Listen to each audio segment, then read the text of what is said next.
In this morning's Health Watch, a few years ago, the clothing industry caught on to the fact that lots of potential customers need plus-size garments. But what about trendy teen clothes? Clothing chains now see there's some big money to be made with these larger items.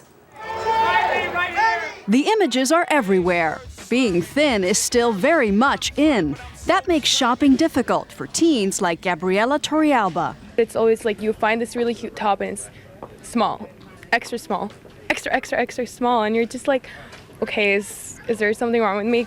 She's most comfortable wearing plus-size clothes, not easy to find in popular teen styles until now.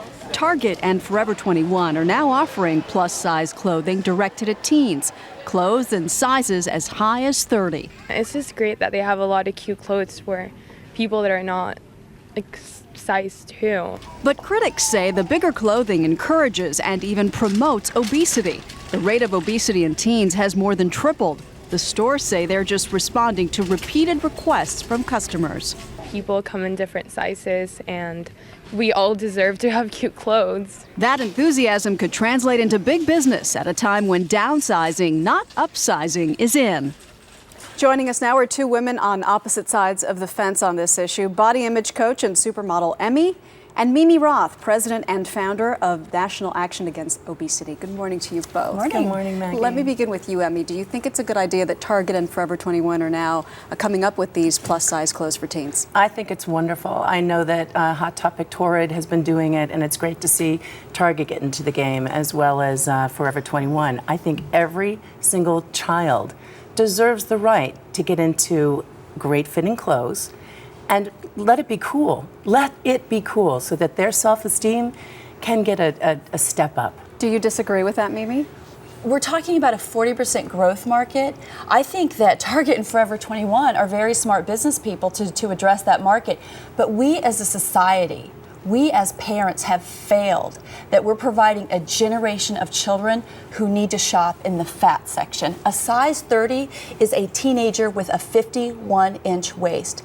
She would have to be 8'5" for that to be healthy. No, it's not a good message. We shouldn't be accessorizing a public health crisis. What's cool is eating healthy and daily exercise. Kids who do that, they feel great about their body. That's what we need to do from day one, is teach kids what they need to know to stay healthy and feel good. But don't they need to feel good about themselves before they can tackle their obesity? Absolutely, and therefore, Maggie. I mean, a friend of mine says she never had cool clothes to wear. She was overweight, and so kids would make fun of her, which would make her more likely to overeat. Yeah, what we Education is expect to see. absolutely important.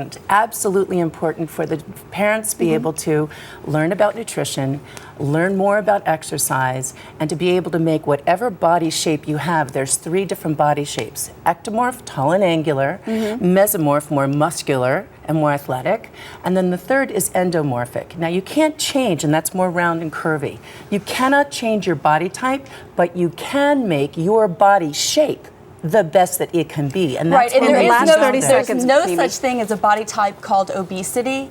If children would put down the soft drinks, if children would put down the juice, we would need to have kids drinking water. Of course they do.